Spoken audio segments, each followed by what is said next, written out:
Well, if you know the history of our country and the turbulence that we went through, you would have an even greater appreciation. So many people do, but I'm not sure if our young people really understand the depth of what makes America so great. And joining us now to talk about it is my dear friend Eric Metaxas, great historian. He's the author of many New York Times bestsellers, including Dietrich Bonhoeffer. He and I go way back. I remember when he was putting the book together, and now he has another big bestseller, and it's appropriately called Revolution, the Birth of the Greatest Nation in the History of the World. Eric, congrats on another big book, and boy, is it timely, given some of the vitriol that we're hearing from these people, my friend. Thank you, Rita. I think I'm probably not going to ask Robert De Niro for an endorsement for the book. I'm just guessing. I think you're going to, when you hear that, you go, gosh, they don't realize. You know what it made me think, Eric, too? I was watching today so many of these people coming in for the FIFA World Cup. And some of my favorite stories are these people like a German guy who ended up, I think it was at a Waffle House, and said, boy, this is incredible. And then there are others on TikTok saying, I just went to this great place called Walmart. And I went to, and they're marveling at how clean the streets are. They don't realize how great this country is. No, it's unbelievable. And I joke around about the asking for an endorsement from Robert De Niro. But you know who did endorse the book? President Donald Trump gave me a gigantic shout out on his Truth Social. He even linked to the Amazon page. That's like I thought, am I dreaming? That I love President Trump so much, and the fact that he would endorse the book. But, you know, beautiful. Rita, we were talking about it, right? This book, this country really is the greatest nation in the history of the world. We don't say that just because we're Americans. It is a fact. And it's not because we're better. It's because the form of government we have, that we are blessed to have, is unlike anything that ever existed, where the people are the ones we rule ourselves. We're self-governing. That didn't exist in the world until 1776. And we need to know the story. I mean, we need to be grateful. And so I basically said, you know what? It's time to write a book that it's the whole book. It's just in one book is the story of what happened 250 years ago. And so, you know, it's everything leading up to Lexington and Concord, and then Lexington and Concord and Bunker Hill and all this stuff. But it is so inspiring when you know this history. And a lot of us, maybe we learned it in school, we forgot it.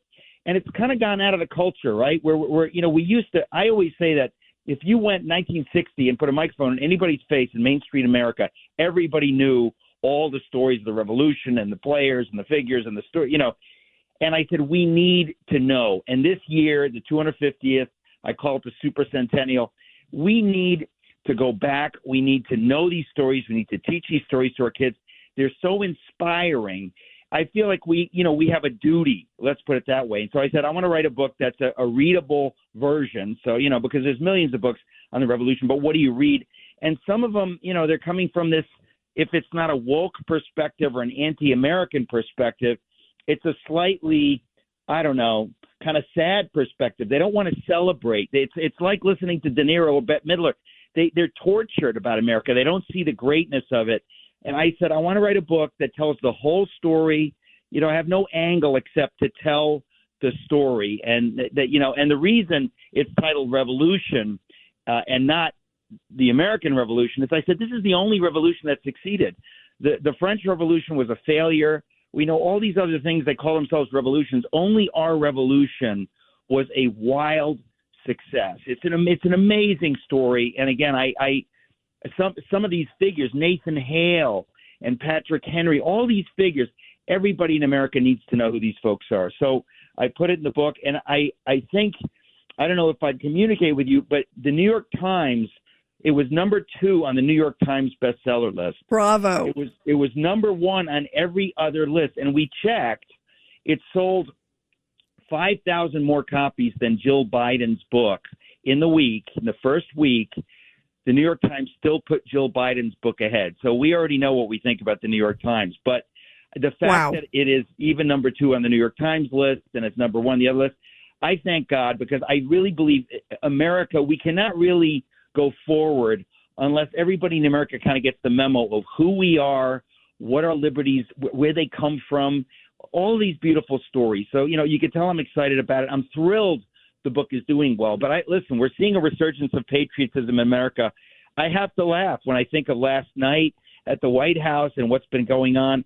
God's hand is on this nation. I've never seen anything like it, and we need it. We've needed it for years. Thank God for this president. It also puts it in perspective because, Eric, as I think about all of the different strifes that we're going through, I mean, the crazy words from the No Kings event, all the No Kings protests, you think of the George Floyd protests, you think of all the pro-Hamas, anti-Israel protests that are taking place. All of these different ones, and we're such a divided country right now, which really saddens me. I feel like I love this country so much, and I'm a first-generation American. And so for me, it's the greatest country in the world. My father's story. The American troops rescued my father, saved my father.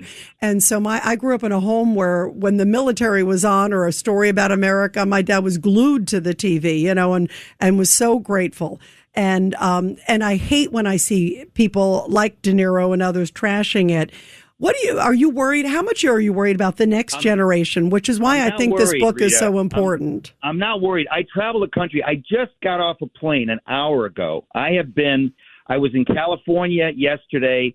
Before that, I was in Idaho. Before that, I was in Colorado. Before that, I was in Phoenix. Before that, I was in Orlando, Florida. And before that, I was in Houston. I've never traveled like this. Everywhere I go, I meet the most amazing patriotic families, and I meet homeschool kids that know more about the American Revolution than adults. I have great hope for this country. And it's funny because when you tell a story of your father, which of course I know, as you know, my parents came from Europe. They loved this country. They dreamt of, could we come to America and raise our kids in America?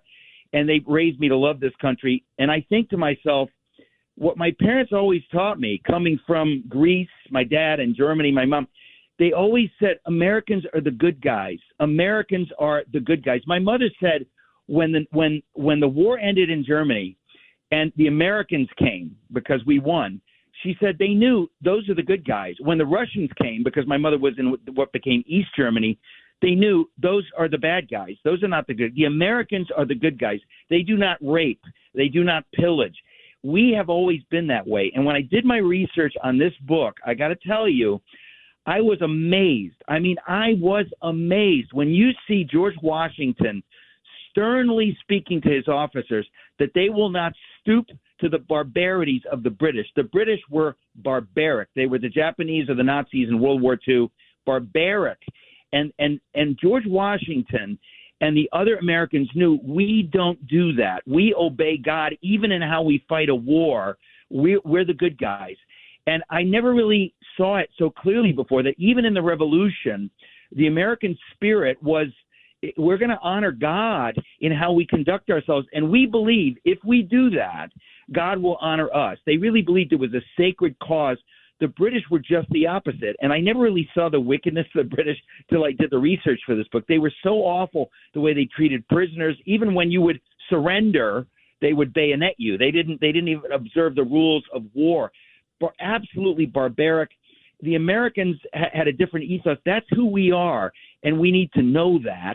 Everybody needs to know that. We need to remind ourselves we're the good guys. We're the guys that when we win a war, we rebuild Germany and we rebuild Japan. We don't, crush them. And that's who we've been. And that's why your father taught you to love this country, and my parents taught me to love this country.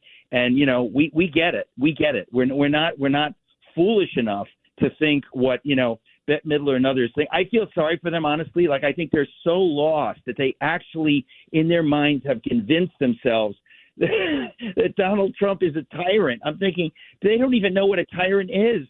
It's like move to North Korea for 20 minutes and see what a tyrant is, or even move to China or go to some country there and spout your BS and see what they do to you over there. I mean, they have no idea how blessed we are in this country. And I don't think, honestly, Rita, I don't think we're as divided as it seems when you look at the media. I really think that they have a loud voice and they have a loud big platforms. So it seems more divided. I think your average American has common sense. It's why President Trump won in a landslide. So I am, I'm hopeful. And I think in this 250th anniversary, we're reminding ourselves of who we are. I mean, again, it's why I wrote the book, because I said we need to know this. We need to remind ourselves this is our DNA. This is who we've always been. And when we stray from it, things go bad. When we know what it is and we do it, things go well. And so I'm tremendously hopeful. And I don't just say that. I don't blow smoke. I believe that. I genuinely believe that right now. And, I agree. I agree that the average American, I think, gets it, and they have a lot more common sense than a number of the folks that we see in the media. Well, Eric Metaxas, everybody, this is another big blockbuster endorsed by President Trump and another big bestseller. Again, it is called Revolution, the Birth of the Greatest Nation in the History of the World. And also with some neat stories about the myths, the misconceptions also. I think it's great for all ages. And Eric, I'm so proud of you. This is such another great, huge book of yours. And I love you and just thrilled for you. And I'm thrilled for America, too. And I love that you're sharing the story of America, because I know how patriotic you are. Everywhere I go, and it's exciting. And again, this is our time. We need to revisit this, because we got a lot of people, they don't understand this. And we need to teach our kids and remind our neighbors and ourselves, what is the story of America? Who are the great heroes? I think of Nathan Hale and Henry Knox. These are Samuel Adams. I mean, these are huge heroes. We need to know their story. So I said, I'm going to put it all in one book. And some of it is funny and crazy. I mean, some of the stories are amazing. So I'm excited about it. And I'll just continue traveling the country throughout this summer and fall talking about the revolution. So thanks for having me on. And I hope the book continues to be a bestseller, because Jill Biden's book, I mean, can you even believe that the New York Times would put that in first place? And I mean, we looked at the numbers. It's like they just don't like the fact that a book praising America could be number one. So we'll see what we can do. Yeah, it pained them. They're like, okay, we got to put it on there, but it pained them. Right? But I'm so proud of you. And it's such a great story. And you're going to have a heck of a great summer, my friend, Eric Metaxas. You're going to have a great time.